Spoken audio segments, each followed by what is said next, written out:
जी बच्चे नहीं हैं आपके जी। क्यों 5-6 महीने का होता है, फिर वो पेट में ही खत्म हो जाते हैं। तो डॉक्टर को दिखाएं? जी क्या बोले डॉक्टर? जी, सब नॉर्मल रिपोर्ट है। होगा, जी होता है कई बार। कितने वर्ष हो गए शादी के? 14 साल। अच्छा, समय बहुत हो गया, जी पर फिर भी भगवान पर विश्वास रखिए, जी कृपा होगी। और अच्छे से अच्छे डॉक्टरों को दिखाइए, क्या कमी है। जी sir, thank you sir. Bihari ji कृपा करेंगे।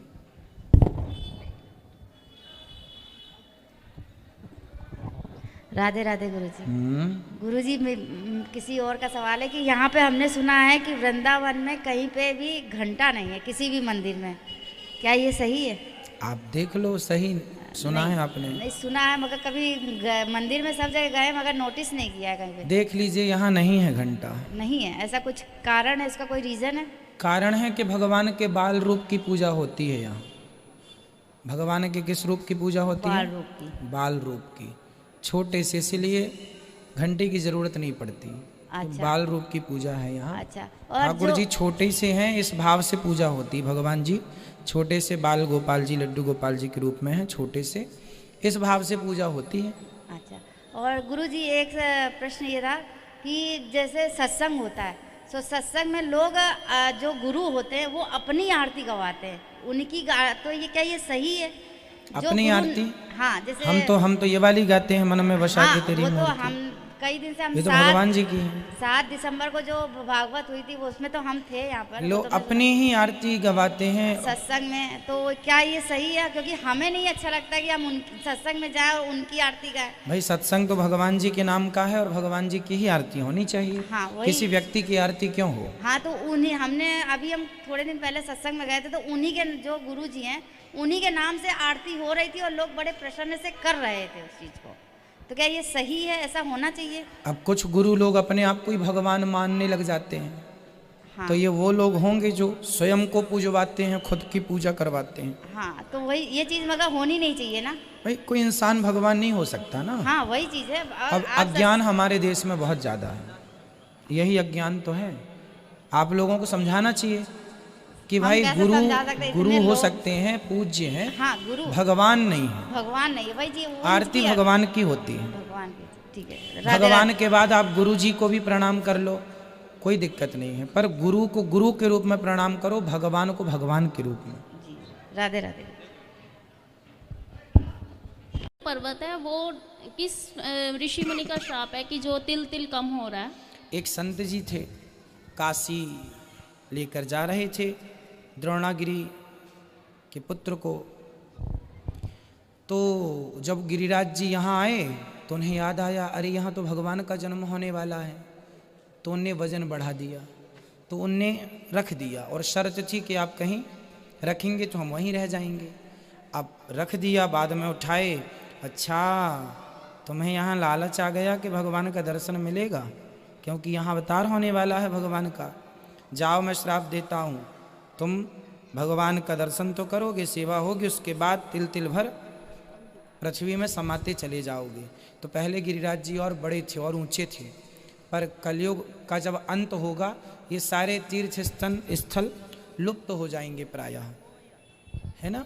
तो ये सब श्राप उन ऋषि का है।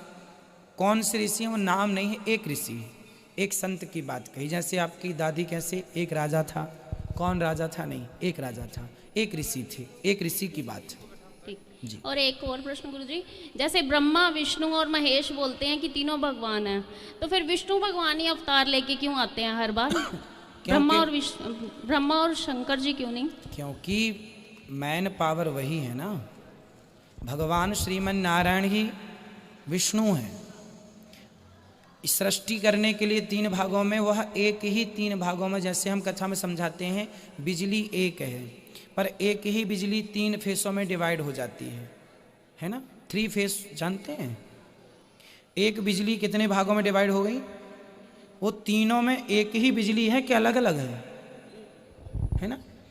वो तीनों एक है और तीनों मिलके फिर एक हो जाती हैं। उसी तरह ब्रह्मा विष्णु महेश एक ही से 3 कार्य के लिए, सृष्टि उत्पन्न ब्रह्मा जी, पालन विष्णु जी, संहार शंकर जी करेंगे 3 भागों में। बाकी फिर वो एक श्रीमन नारायण भगवान भगवान किसको कहा जाएगा? इसलिए ब्रह्मा जी जीव कोटि के हैं, ब्रह्मा जी की पूजा नहीं होती। ब्रह्मा जी भगवान के ही अंश अवतार हैं, पर ब्रह्मा जी भगवान नहीं कहे जाते।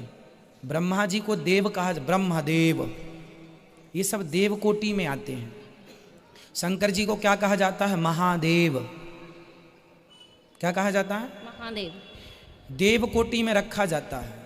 भगवान किसे कहा जाता? भगवान केवल भगवान श्रीमन नारायण, भगवान राम, भगवान कृष्ण, इन्हें देव राम, राम जी के आगे देवता नहीं लगता, कृष्ण जी के आगे देवता नहीं लगता, भगवान नारायण देव ऐसा नहीं लगता, वह भगवान है।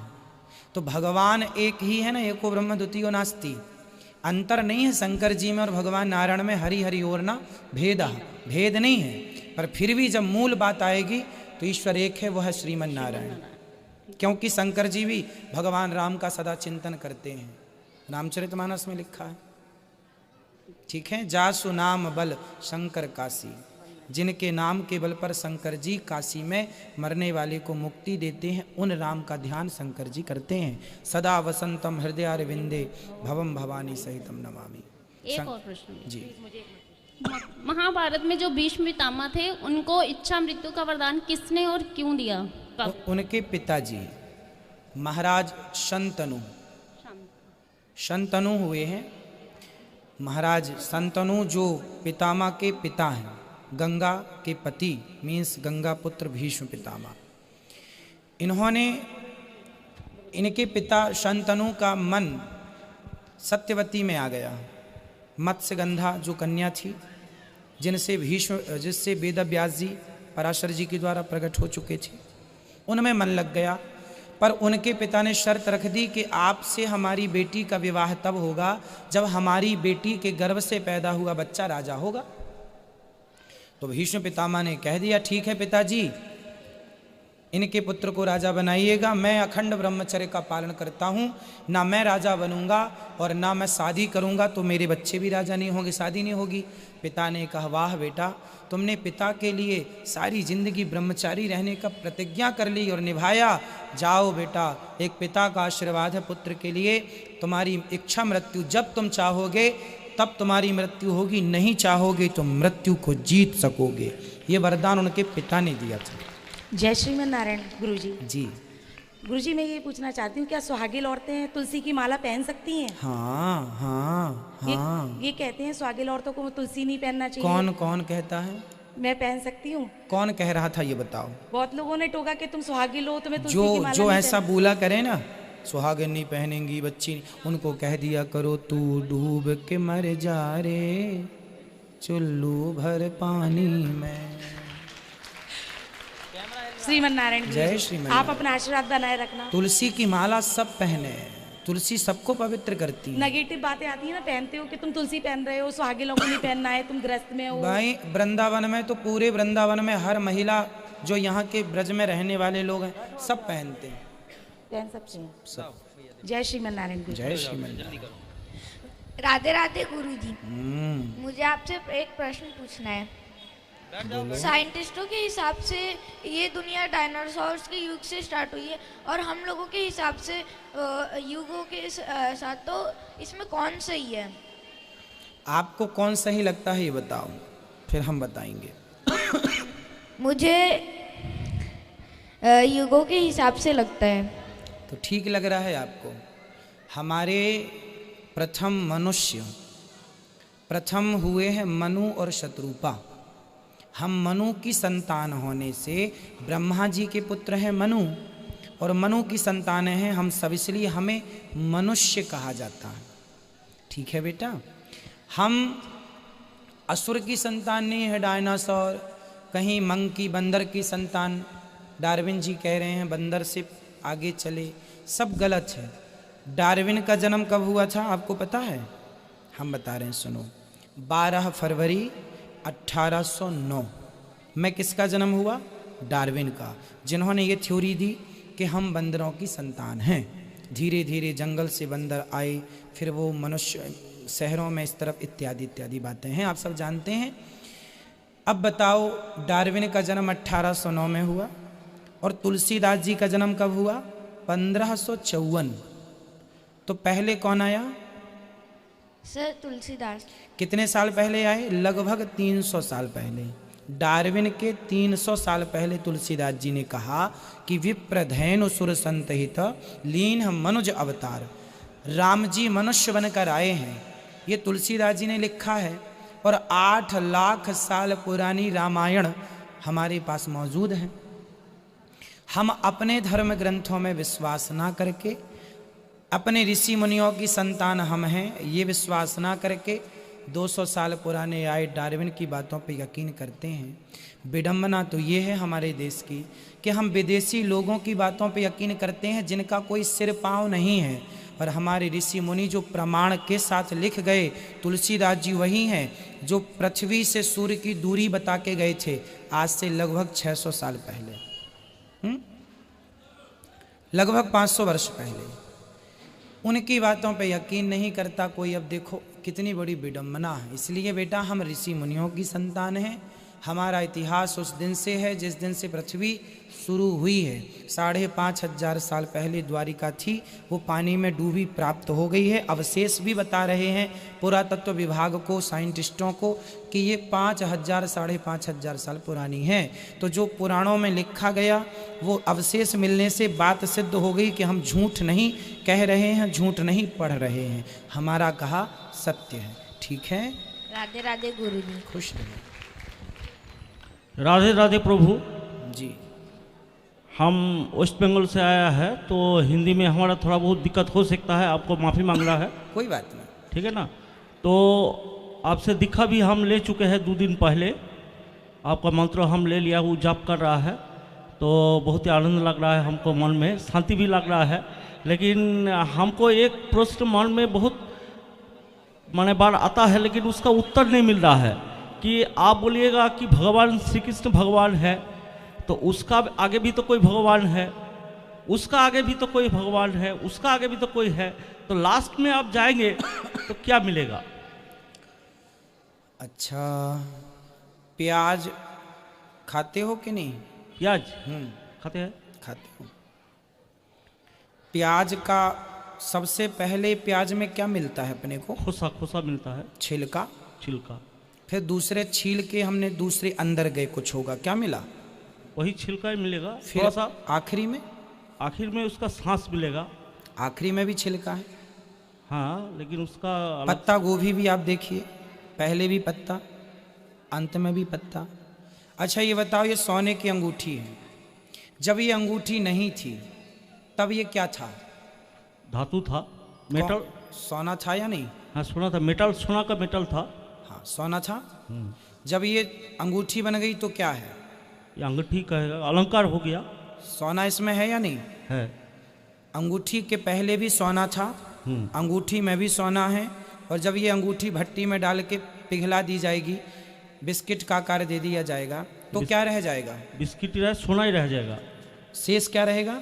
सोना। सोना। उसी तरह जब ये संसार नहीं था तो भी एक भगवान थे, जब ये अंगूठी नहीं थी तो भी सोना था, संसार नहीं था तो भी भगवान थे, संसार है तो भी भगवान है, अंगूठी है तो भी सोना है। जैसे सोना ही अंगूठी बना है, उसी प्रकार भगवान ही संसार के रूप में दिख रहे हैं। और जब कुछ नहीं होगा, एकमात्र परमात्मा रह जाएगा।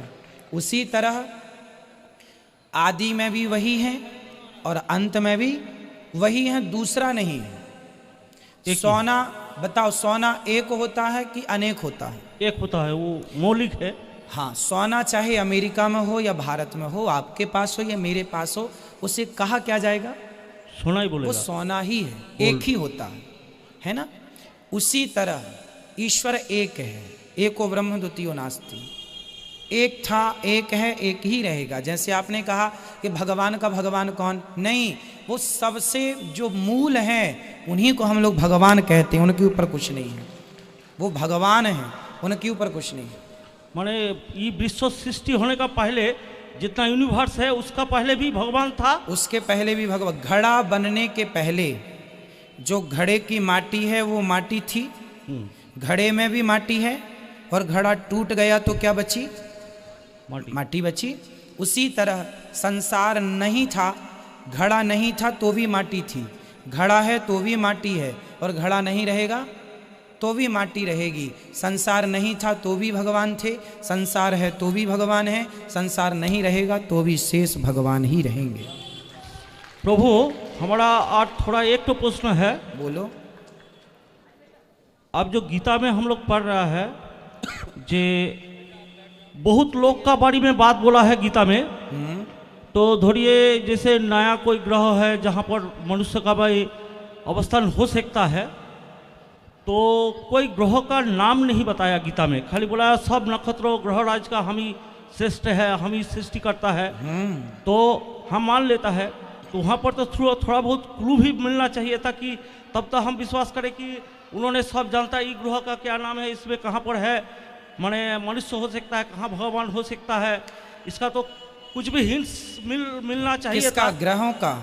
ग्रह का बारे में बोले है ना कि हम भुवन में जितना है यूनिवर्स में उसका सृष्टि करता है। हाँ, तो खाली पृथ्वी का बात ही बोला है ना। पढ़ो अच्छे से, और अच्छे से पढ़ो, लिखा क्या है हिंदी में समझाता हूँ। ब्रह्मांड निकाया निर्मित माया, रोम रोम प्रतिवेद कहें। भगवान के एक एक रोम में पूरी पृथ्वी, पूरा यूनिवर्स लटक रहा है। भगवान के एक रोम में इतना कुछ, ऐसे भगवान के कितने रोम हैं, ऐसे अनेक पृथ्वियाँ भगवान में समाई हैं, लटक रही हैं। अनेक ब्रह्मा हैं, अनेक शिव हैं, और भगवान एक है। यहाँ भी सृष्टि है, वहाँ भी सृष्टि है। सृष्टि पृथ्वी कितनी बड़ी है? 7 लोक नीचे हैं, अतल वितल सुतल तलातल रसातल महातल पाताल, 7 लोक ऊपर है ना। भूर्भुवः स्वः महर्लोक ब्रह्मलोक जनलोक तपलोक सत्यलोक सब ऊपर हैं। उसके ऊपर ध्रुवलोक है, उसके ऊपर जाकर के फिर वैकुंठ धाम है, सबसे टॉप पर है ना। तो भगवान ये पूरी ऐसी और पृथ्वियाँ बहुत सारी हैं, क्योंकि भगवान की नाभि से एक कमल हुआ, कमल में बहुत सारी पंखुड़ियाँ हुई, ब्रह्मा जी पैदा हुए, उस कमल की बहुत सारी पंखुड़ियों में एक पंखुड़ी में ये पृथ्वी रखी हुई है। अब जो अन्य पंखुड़ियाँ हैं उनमें अन्य पृथ्वियाँ रखी हुई हैं।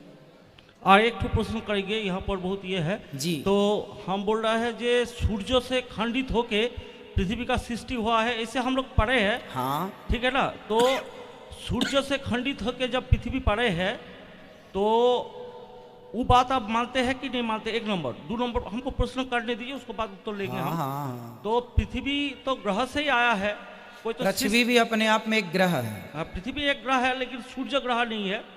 तो सूर्य नक्षत्र है, तो नक्षत्र से पृथ्वी का सृष्टि हुआ है। हाँ। उसका प्रमाण भी है, क्योंकि अभी भी जियोलॉजी लोग प्रमाण कर दिया भीतर में आग ही जल रहा है। ठीक है ना, ये तो बात सही है। जितना हम लोग डिसेंड करेगा बिलो द अर्थ उतना टेम्परेचर बढ़ेगा। तो उससे मतलब क्या है कि पृथ्वी का कोर जो है वो अभी भी जल रहा है। तो ये तो एकदम निश्चित रूप से बोला जाएगा कि सूर्य से इसका माने सृष्टि हुआ। तो इसमें भगवान का जोग कैसे आता है? भाई ये बताओ, सूर्य अपनी गति से चल रहा है, पृथ्वी अपनी गति से चल रही है, हाँ या ना? आज हमारे देश में ट्रेन चल रही है। यदि ट्रेन चल रही है तो कोई तो है ना चलाने वाला। बिना चलाने वाले के ट्रेन कैसे चलेगी?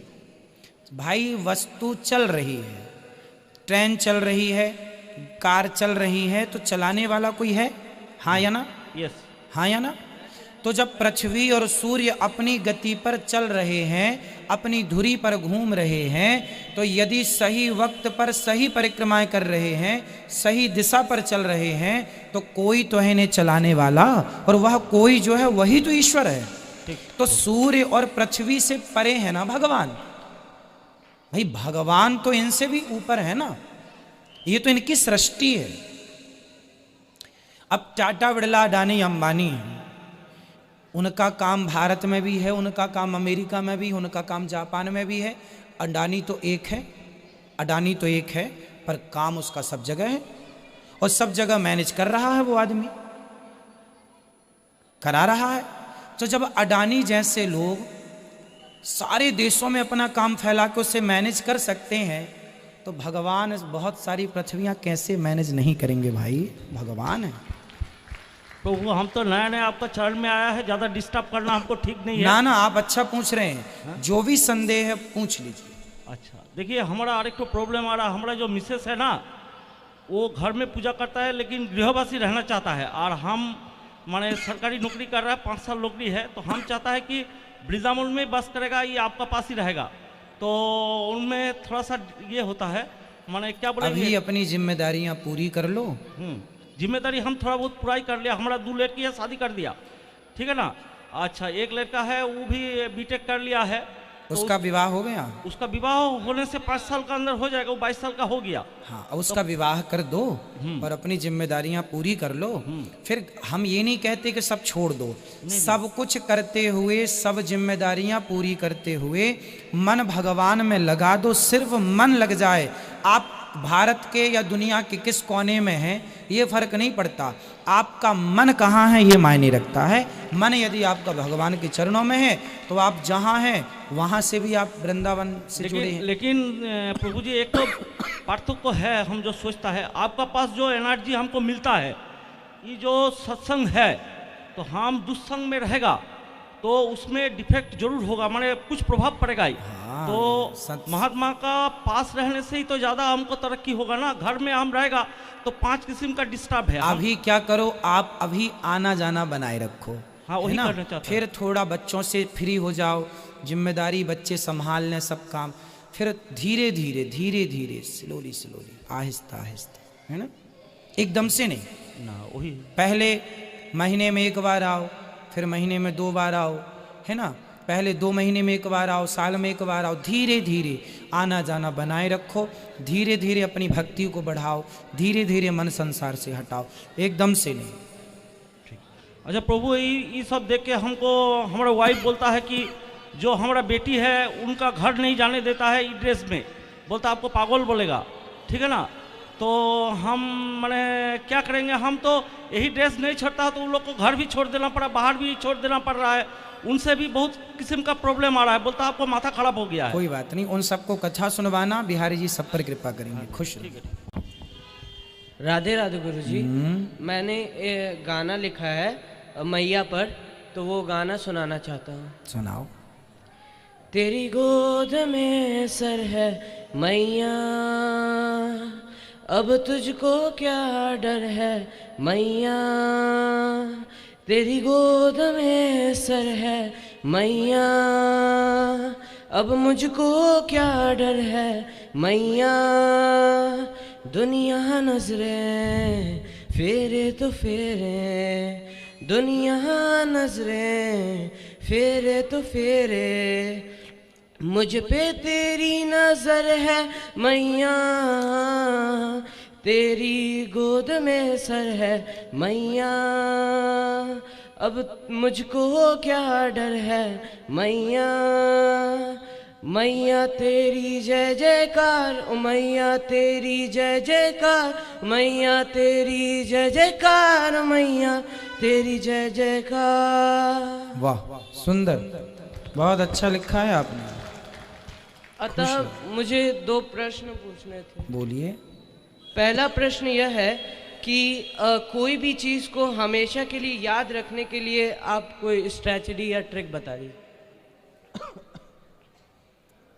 कोई भी चीज़ याद करनी है तो उसे बार बार देखो, बार बार उसका उच्चारण करो, बार बार उसे बोलो, है ना जी। और जब आप तरीके से उसे देख, क्या है, रट्टू तोता नहीं, उसको कोई भी चीज़ को आप बहुत देर तक देखते रहिए, तो आप बिना याद करे वो सारी चीज़ें फ़ोटो खिंच जाएगी आँखों से और वो सेव हो जाएगी। कई बार मैं जो सालों पहले चीज़ें देखा था याद नहीं थी, पर देखा था तो जस का तस दिखा हुआ सामने आ गया, मैंने पढ़ के सुना दिया। ऐसा होता है, कुछ चीज़ें याद करने से भूल जाती हैं, पर तरीके से देख लो। हाँ, याद भी करो, उसे रिवीजन करो, बार बार पढ़ो, उसका पाठ करो, है ना, और समझ समझ के इसका जोड़ते चलो किसी ना किसी वस्तु से, चीज़ों से, है ना। और मुझे जो मेरी ट्रिक है अपनी, जिसको मैं यूज़ करता हूँ, वो ये है कि मैं हर चीज़ को ध्यान से देखता हूँ, और देखने से जैसे कैमरा क्या करता है, फोटो क्लिक कर लेता है, एक फोटो उसके पास आ गई ना। बस आप हर चीज़ को क्लिक अपनी आंखों से करते चलिए, सेव होती चलेगी, सेव होती चलेगी। मैंने 6 महीने पहले जो चीज़ देखी थी मुझे याद है। यदि मैं इस भाव से, देखो देखना तो बहुत होता, मैं बहुत देखता हूँ, पर मुझे जो याद करनी होती है चीज़, मैं उसे उस ढंग से देखता हूँ कि ये मुझे याद रखना है, तो उसे मैं तरीके से देख लेता हूँ। और जब मैं, स्वामी विवेकानंद थे, हाँ स्वामी विवेकानंद जी की बुद्धि बड़ी प्रखर थी, पर अपनी उतनी तो नहीं है, परंतु फिर भी कोशिश करते हैं कि याद रहे चीज़ें। और याद करने के लिए शीर्षासन करना चाहिए आपको। शीर्षासन, सिर केवल खड़े होने से मस्तिष्क का विकास होता है ना। हमारी जो याद रखने की क्षमता है वो काफ़ी अच्छी हो जाती है।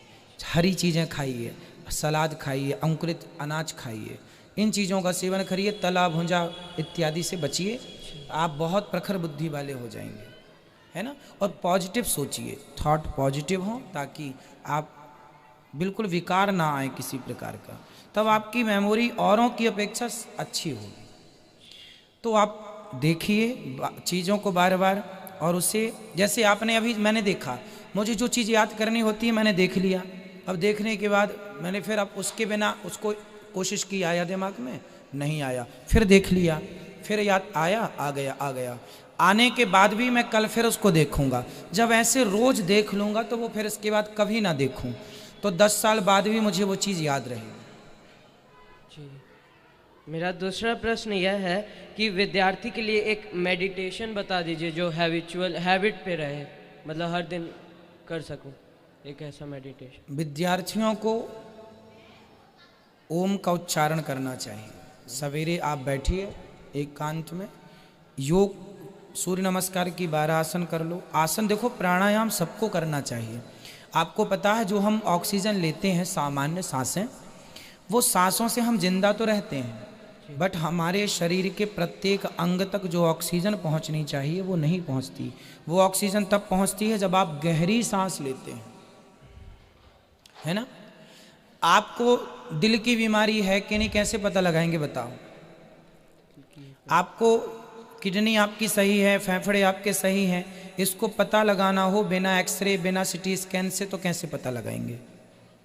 सामान्य सी ट्रिक है। एक सांस में यदि कोई 25 सीढ़ी चढ़ता है, एक सांस में यदि कोई 50 सीढ़ी चढ़ता है, 50 नहीं तो 30-40, यदि आप एक सांस में चढ़ गए तो आप स्वस्थ हैं। और यदि आप 4 सीढ़ी चढ़ के यदि आप थके से लग रहे हैं, सांस गहरी है, समझ लो आपके अंदर बहुत बड़ी प्रॉब्लम है, जल्दी से उसका इलाज कराओ। हम एक सांस में 70 सीढ़ी चढ़ जाते हैं हम, और ये रोज करते हैं। एक सांस भरी गहरी यूं, अब इतनी सांस भर के हम कितनी सीढ़ी चढ़ेंगे, 70, 3rd फ्लोर पहुंचना है एक सांस में। तो ये पैमाना है अपने आप को कसौटी में कसने का कि आप स्वस्थ हैं या अस्वस्थ हैं। तो मेडिटेशन सबसे बढ़िया है। आप प्राणायाम करो, योग करो। आज अंत में ओम, गहरी सांस भरो, ओम का उच्चारण, आंख बंद करो, सबसे ध्यान हटाकर सिर्फ भगवान में मन लगाओ, बहुत शांति मिलेगी। मन जो है ना, ये मन को ठीक करने का मेडिटेशन है, हमारे मेमोरी को बढ़ाने का है ये।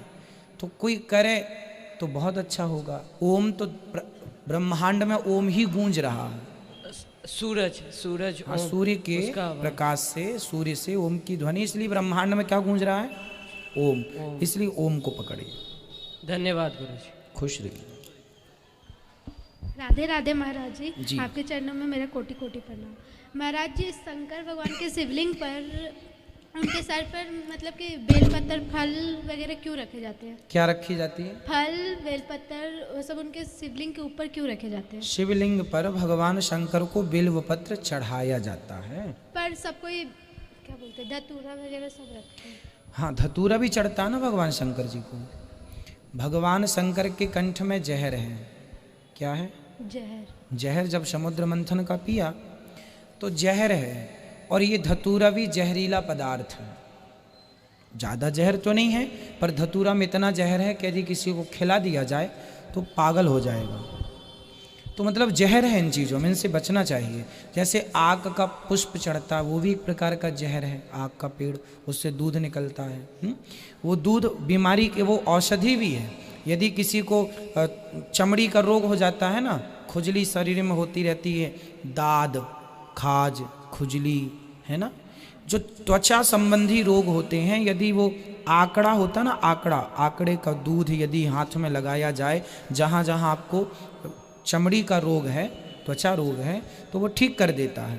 पर उसका दूध आँखों में नहीं जाना चाहिए, नहीं तो आँख खराब हो जाती है। उसका पुष्प चढ़ता है, जहरीली पदार्थ इसलिए क्योंकि शंकर जी के गले में जहर, कांटे को कांटे से निकालते हैं ना, तो शंकर जी के गले में जहर है, तो जहर है तो भक्त सोचते हैं कि हमारे द्वारा आक का, धतूरा का पुष्प चढ़ाने से जैसे कांटे को कांटे से निकलता है, ऐसे शंकर जी को ये चीज़ें पसंद हैं तो चढ़ाते हैं भक्त, उनकी पसंद है। पर शिवलिंग के ऊपर क्यों? शिवलिंग का मतलब होता है वो शिव जी के आकार, वो शिव स्वरूप होता है, तो भगवान शिव जी पे चढ़ाते हैं, चरणों में चढ़ाते हैं, कोई नीचे कोई ऊपर, सबकी अपनी अपनी मानसिकता है। फल वल ऊपर तो नहीं चढ़ाना चाहिए, नीचे ही चढ़ाना चाहिए, स्पर्श करा के बगल में रख दो। पर मैं देखी होगी कि सब उनके चढ़ाते हैं ना बेटा, चढ़ाने को तो लोग ऐसे चढ़ाते हैं, अज्ञान है ना, है ना। अब लोग तो ऐसा भी करते हैं, दुर्गा जी के मंदिर में जाते हैं तो दुर्गा जी को माथे पर उनके टीका ऐसे लगाते हैं, ऐसे टीका लगाते हैं कि आप देखे होंगे कुछ लोगों के घर में दुर्गा जी की फोटो है, माथे पे इतना टीका लगाते हैं, कुछ दिनों के बाद माता जी का माथा ही गायब हो जाता। तो लोग अज्ञानवश करते हैं, उनको लगता है यही पूजा है, जबकि भगवान को भाव से हर चीज़ स्पर्श कराओ, भाव से समर्पित करो, ये पूजा है। मेरा दूसरा ये प्रश्न ये है कि बेटी पराई धन क्यों होती है? बेटी पराया धन क्यों होती है? बेटी पराया धन नहीं होगी तो ये संतति कैसे बढ़ेगी, फिर सृष्टि कैसे चलेगी? ये व्यवस्था बनाई गई है कि बाप के घर में बेटी है पर उसे पति के घर जाना पड़ता है, नहीं जाएगी, शादी नहीं होगी तो फिर स्टॉप हो जाएगी प्रकृति, फिर कोई बच्चा नहीं होगा, कोई संतान नहीं होगी, कोई व्यवस्थाएं नहीं होंगी। तो एक व्यवस्था के लिए व्यवस्थाएं बनाई गई हैं। एक व्यवस्था है कि बेटी को, अब बेटी का कन्यादान होता है कि भाई हम दे ही रहे हैं, कोई ले ही जाएगा तो दान करने का पुण्य मिले, है ना, तो कन्यादान होता है। ये आज से नहीं, माता सीता का भी कन्यादान हुआ था जनक जी के द्वारा, अनादि समय से परंपराएं हैं। राधे राधे गुरु जी, आपके चरणों में मेरा चरण स्पर्श। खुश रहिए, खुश मेरे आपसे 3 प्रश्न हैं। बोलो। पहला प्रश्न कि हमें घर में अपने पितरों की तस्वीर टांगनी चाहिए या नहीं? दक्षिण दिशा की तरफ, दक्षिण दिशा, दक्षिण दीवार पर, घर में जो भी दक्षिण दिशा की दीवार है उस तरफ। ऐसा क्यों महाराज? क्योंकि पितरों का वास दक्षिण में होता है ना बेटा, इसलिए। और दूसरा प्रश्न ये है कि हमें घर में एक ही जैसे दो भगवान की मूर्तियां रखनी चाहिए या नहीं? नहीं, कोशिश करो एक ही हो, क्योंकि एक साधे सब सद है ना, तो एक। और मेरा तीसरा प्रश्न है कि भगवान श्री कृष्ण अपनी द्वारिका नगरी को डुबाकर क्यों चलेगा? इसलिए चले गए क्योंकि आपने देखा होगा गांव में, शहरों में जो मंदिर होते हैं ना, उन मंदिरों में बैठ कर के लोग, कुछ लोग जुआ खेलते रहते हैं, ताश खेलते रहते हैं मंदिरों के आंगन में बैठ कर के, प्रांगण में। तो भगवान को लगा ये हमारी द्वारिका है, आने वाले युग में कोई इसका दुरुपयोग ना करें, इसलिए पानी में डुबा करके चले गए कि कल यहाँ बैठ के कोई शराब ना पिए, यहाँ बैठ के कोई जुआ ना खेले, इसका मिसयूज ना करे, इसलिए भगवान पानी में सुरक्षित रख के चले गए। धन्यवाद गुरुजी, राधे राधे। खुश रहो। राधे राधे गुरुजी जी। मेरा एक प्रश्न है आपसे कि घर में अगर वृद्ध माता पिता हो तो तीर्थ स्थान पुत्रों के जाना चाहिए कि नहीं? माता पिता को लेकर जाना चाहिए या माता पिता की आज्ञा लेकर जाना चाहिए? माता पिता का आज्ञा लेकर जाना चाहिए। हाँ, माता पिता की आज्ञा से, और या माता पिता को लेकर, क्योंकि माता पिता अगर चलने से असमर्थ हो तो आज्ञा ही आपका मन है। कई तीर्थ स्थल ऐसा है कि वहाँ तक न कोई वाहन जा सकता है, न स्वयं उनको आप कंधा से उठा कर ले जा सकते हैं। हम बता रहे हैं, फिर माता पिता की आज्ञा ले लो कि माँ हम फलानी जगह जा रहे हैं, आपकी आज्ञा है? माँ कहेगी ठीक है जाओ, हमारा प्रणाम भी करना। तो बेटा यदि वहाँ नहाए तीर्थ में जाकर माँ बाप की आज्ञा से, तो उसके स्नान का पुण्य भी माँ बाप को भी मिलेगा जी, यदि आज्ञा है तो। और आज्ञा नहीं है, आपकी माँ भूखी मर रही है और आप तीर्थ यात्रा कर रहे हैं तो अपराध है। जी ठीक है, धन्यवाद गुरुजी। खुश रहिए। गुरुजी राधे राधे जी। मेरा नाम महेश पांडे, मैं अयोध्या से आया हूँ। मेरा पिताजी भी भागवत बाजते हैं। वाह। गुरुजी मेरा एक प्रश्न है, जब हनुमान जी लंका गए थे तो उसमें हनुमान चालीसा में कहता है अष्ट सिद्धि नौ निधि के दाता असुबर दीन जानकी माता। ठीक है। तो हनुमान जी को ये जानकी माता ने बाद में आशीर्वाद दिया था या उनके पास ये सिद्धियां पहले से ही थी? पहले से थी। तो जो चालीसा में आता है असुबर दीन जानकी माता, भाई थी उनके पास, फिर भी माँ ने दे दिया। भाई आपके घर में सोना है जी, पर जब आप विवाह करोगी तो आपके साथ सोने की चैन या अंगूठी तो पहनाएगी जी। आप ये तो नहीं कहेंगे नहीं हमारे पास है। भाई सिद्धियां हैं हनुमान जी के पास ऑलरेडी हैं, वो सामान्य नहीं है, भगवान शंकर हैं। ठीक है।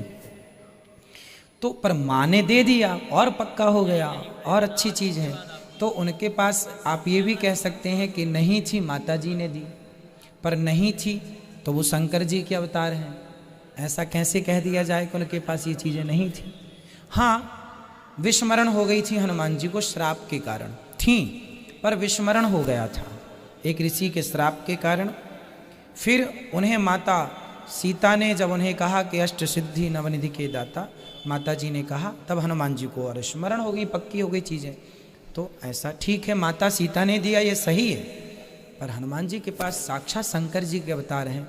अब ये कैसे कहा जाए कि नहीं थी? गुरुजी वही हनुमान चालीसा पढ़ते समय सही है, माता जी ने दिया है, ये तो सत्य है, इसमें कोई आपत्ति नहीं है। और माँ ने दिया है, भाई आपके पास सब कुछ है फिर भी माँ आशीर्वाद के रूप में और कुछ दे दे तो माँ की कृपा है, दे दो।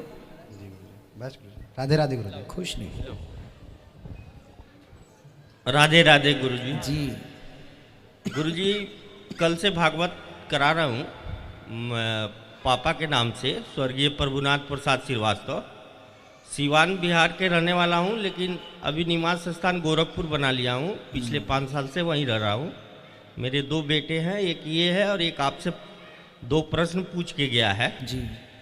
मेरी पत्नी आपकी पहले शुरू में हमको अभी हम जुड़े हैं, लेकिन पत्नी बहुत दिन से आपकी भक्त रही है, हमेशा यूट्यूब में, और हमको आज बहुत खुशी हो रही है कि कथा के साथ साथ हमें भी बहुत ज्ञान दे रही है। मैं उतना इसके बात को नहीं ध्यान देता था, लेकिन अब लगता है कि नहीं, हम ही भटक रहे थे, ये सही थी। वाह, देखो पत्नियां सही होती हैं। गुरुजी इन्होंने बताया जैसे कि 21 पीढ़ी का ये भागवत कराने से, चूँकि अभी मेरी ननिहाल पक्ष और मेरे फादर के जो पक्ष के लोग हैं, दोनों अभी सीवान बिहार छोड़ के सब बाहर ही रह रहे हैं। इकट्ठे अभी तक कभी नहीं हुए। मेरी शादी 2006 में हुई और शादी में ही जो जुटान हुआ, उसके बाद अभी तक हम लोग कोई पर्व में मिले नहीं एक जगह। ये कब हम लोग मिलेंगे? सुख शांति बनाए रखिए, इसीलिए हम चाहते हैं कि आपका आशीर्वाद दें। बिहारी जी सबको इकट्ठा करेंगे, चिंता ना करिए। हाँ, भगवान आपको सुखी रखें और सारा परिवार संगठित रहे, ये कामना है। ठीक है। खुश रहिए, खुश रहिए। राधे राधे गुरुजी। जी। आप गुरुजी आपके चरणों में कोटि कोटि प्रणाम। खुश रहिए। हमारी छोटा सा प्रश्न है गुरुजी। प्रश्न तो बाद में पूछूंगा जी। हम आपकी जो कथा है 6 महीने से लगातार सुनते आ रहे हैं, और जो मेरी घरवाली है वो सुनती थी, मैं काम पे चला जाता था और कहती थी शाम के टाइम हमने आज कथा सुनी है और बहुत अच्छे से लग रही है, आप भी सुनो। तो मैं भी सुबह के टाइम सुनने लगा। तो अब जैसे भी मैं काम करता रहता हूँ तो आपकी कथा सुनता रहता हूँ, और ऐसा जो मैं और गाने सुनता रहता था, अब मैं मन ऐसा नहीं करता मैं और गाने सुनूं, बस आपके गाने और भक्ति ही आपकी सुनता रहता हूँ। हाँ जी गुरुजी, एक मेरा प्रश्न है जी। हमारे यहाँ जो मैं माता जी की पूजा करता था, जो हमें ठाकुर जी की पूजा दोनों बराबर कर सकते हैं जी? किसकी पूजा करते हैं जी? माता रानी और शाकुंभरी है जी हमारे पास, शाकुंभरी देवी। ठीक है, तो जो राधा रानी हैं जी, सीता मैया हैं, वो ही तो माता हैं। सारी माताओं के रूप में वही विराजमान है जी। गुरुजी हम जो दीप जलाते हैं वो क्या नाम तिल का तेल जलाएं या देसी घी का जी? भाई घी जलाओ तो घी का जलाओ, क्योंकि घी जलाने से ऑक्सीजन बनती है, तेल से नहीं बनती। हाँ जी, वैसे जो हम जो तेल का नहीं जलाते वो से कहते हैं हम तेल का जलाते हैं, तो अब आप भी जलाओ, मगर हम तेल का देसी घी का लगाते हैं। घी इसलिए हम कहते हैं गाय की सेवा करो ताकि गाय, प्रणाम गुरु जी। घी की कमी ना हो आपके घर में। पहले लोग कहते थे ना हमारे घर में तो दूध घी की नदियां बहती हैं, मीन्स बहुत ज़्यादा मात्रा में था, खूब घी जलाते थे। घी जलाने साइंटिफिक रीज़न, ऑक्सीजन 1 तोला घी से 1 टन ऑक्सीजन बनता है। राधे राधे गुरुजी। जी जी गुरुजी, हम आपकी रोज रोज बेनागा कथा सुनते हैं और आपकी कथा बहुत हमें अच्छी लगती है, बहुत ज्ञान देती है। क्या अच्छा लगा कथा में आपको बताओ? सब कुछ अच्छा लगा गुरुजी, कुछ भी नहीं ऐसा जो कि नहीं अच्छा लगा। हमारे को बहुत अच्छा लगा, बहुत ज्ञान मिला, बच्चे भी सब सुनते हैं। और एक और बात है गुरुजी, हमारे ना छोटे से लड्डू गोपाल हैं, उनके ना सिर की जो बोधी है ना वो खंडित हो गई है। क्यों? वो ना मैं एक दिन नहलाने लगी थी तो मेरे हाथ से गिर गए। तो अच्छे से नहलाया करो, भगवान जी को मेरे हाथ से गिर गए तो मैं बड़ा रोई, बहुत रोई हूँ। और अब मैं क्या करूँ, नए भी ले आई हूँ। ठीक है तो उनको क्या करूँ? पंडित जी इधर आ। गुरु जी, जो छोटा मेरा पोता है ये ना उनको बहुत प्यार करता है। तो इनका नाम पंडित जी है? नहीं, इनका नाम माधव है। अच्छा, तो ये ना अब बहुत प्यार करता है अपने छोटे लड्डू को। ठीक है तो रखो, भगवान हैं तो खंडित मूर्ति नहीं रखी जाती, विसर्जन कर देते हैं। बाकी आप बच्चों को पसंद है तो रखिए, ये नहीं जाने देता। कोई बात नहीं। और नए ले आए हैं हम, उनको नहलाते हैं। तो वो जो पुराने वाले हैं खंडित, उनको नहलाएं क्या? नहीं, कोई बात नहीं, नहला सकते हैं, कोई बुराई नहीं है। पर भोग यही लगवाता है। ठीक है, भोग यही जब लगवाता तक है। बच्चे को अच्छा इसी बहाने जुड़े, भगवान से जुड़े। भगवान देखो खंडित मंडित भगवान तो होते नहीं हैं, पर जो सनातन संस्कृति में खंडित मूर्ति की पूजा नहीं करते, ये विधान है। बाकी श्रद्धा यदि है तो भगवान सब जगह से प्रकट हो सकते हैं। उनको नहीं नहलाती मैं। कोई बात, नहला सकते हैं, कोई बुराई नहीं। अच्छा। ठीक है। रुचि वर्मा जी पूछ रही हैं, गुरु जी राधे राधे। मेरा प्रश्न यह है कि रास लीला के समय श्री कृष्ण जी योग माया का आश्रय लिया था, ऐसा भागवत जी में लिखा है। तो योग माया क्या तत्व है, कृपया बताएं। योग माया मुपाश्रिता, ये लिखा है भागवत जी। भगवान पिता रात्रि शरदोत्फुल्य मल्लिका वीक्षरंतुम मनश्चक्रे योग माया मुपाश्रिता। योग माया वहाँ पर राधा रानी के अर्थ से हैं कि भगवान श्री राधा रानी का आश्रय लेकर के अपनी लीला को स्टार्ट करते हैं। कार्तिक जी पूछ रहे हैं, गुरुजी रामायण और रामचरितमानस में क्या अंतर है? रामायण वाल्मीकि जी ने लिखी है और रामचरितमानस गोस्वामी तुलसीदास जी ने लिखी है। दोनों लिखने वाले अलग हैं, पर दोनों वाल्मीकि जी ही तुलसी हैं। वाल्मीकि तुलसी भय, ऐसा श्री नाभादास जी लिखते हैं। तो तुलसीदास जी रामचरितमानस और वाल्मीकि जी रामायण। रामायण संस्कृत में है, वाल्मीकि रामायण संस्कृत में है, और रामचरितमानस अवधी भाषा हिंदी भाषा में है। ये अंतर है। कुछ प्रसंगों का भी अंतर है। निशा विहार से हैं, राधे राधे गुरु जी। क्या कुंवारी लड़कियां तुलसी माँ को या अन्य देवियों को सिंदूर लगा सकती हैं? हाँ, लगा सकती हैं। मधु वर्मा जी, राधे राधे गुरु जी। मैं अपना गुरु शिव जी को मानती हूँ, तो क्या कान्हा जी को अपना गुरु मान सकती हूँ? भाई, गुरु आप मानते हैं, पर उन्होंने आपको चेला माना कि नहीं, ये भी तो पूछ लो। भगवान को भगवान मानो, वो तो गुरु हैं, माता हैं, पिता हैं, सब हैं, पर भगवत बुद्धि रखो। गुरु बनाने होते हैं। आप गुरु भगवान को कहें हनुमान जी हमारे गुरु जी हैं, शंकर जी हमारे, अरे शंकर जी तो ऑलरेडी सबके गुरु हैं। हनुमान जी तो ऑलरेडी सबके गुरु हैं। राम जी तो ऑलरेडी सबके गुरु हैं। कृष्णम वंदे जगत गुरु, भगवान सबके गुरु हैं। पर फिर भी उस गुरु तक पहुंचने के लिए सांसारिक कोई व्यक्ति, हमने भी गुरु बनाए, राम जी ने भी वशिष्ठ जी को गुरु बनाया। तो गुरु परंपरा, किसी अच्छे इंसान को अपना गुरु बनाओ जो गुरु के लायक है, फिर उससे उस परमात्मा तक पहुंचने का जो उचित रास्ता है। भाई पुस्तकें काखा गाघा तो पहाड़े में लिखा है, जो स्कूल में पढ़ाया जाता है उस सारी पुस्तकों की दुकान में पुस्तकें मिलती हैं कि नहीं? बोल दो हाँ या ना। हाँ, जो भी हम सब्जेक्ट पढ़ते हैं स्कूलों में वो सारी पुस्तकें दुकान में मिलती हैं। तो हम स्कूल क्यों जाएं? पुस्तक स्कूल में पढ़नी है तो घर में ला के पढ़ लो। तो घर का पढ़ा और स्कूल का पढ़ा अंतर है कि नहीं? बोलो हाँ। उसी प्रकार अपने से ही गुरु किसी को बना लो कि मैं शंकर जी को गुरु, राम जी को गुरु। नहीं, वो तो ऑलरेडी गुरु हैं। पर आप जो व्यवस्था है कि स्कूल जाओ, वहाँ पे वही पढ़ो जो पढ़ाया जा रहा है। तो गुरुजनों को बनाकर कि ये हमारे गुरु हैं, उनकी शरण में जाओ, फिर वो जैसा पढ़ाएं, किस रास्ते पर चलना है, उस रास्ते पर चलने से जीव का कल्याण होगा। गुरु बिन भवनिधि तरई न कोई। अपने से किसी, अब आप कहें हनुमान जी को गुरु, भगवान हैं, वो सबके गुरु हैं, पर आप कहें मैं इनको गुरु मानती हूँ, तो फिर हनुमान जी आपको रास्ता बताने आएंगे तो किसी न किसी इंसान के रूप में ही तो आएंगे। इसलिए गुरु बनाओ जो आपके मन को अच्छे लगें, जो आपको ज्ञान दें, वो बनाओ, है ना। पर बनाओ, गुरु के बिना गति नहीं है। ऐसे गुरु मत बना लेना जो अपने आप को भगवान कहने लग जाएं। ऐसे गुरुओं से भी बचना चाहिए। ठीक है, चलो और किसका सवाल? राधे राधे गुरुजी। जी गुरुजी, मेरा एक प्रश्न है कि गोवर्धन जो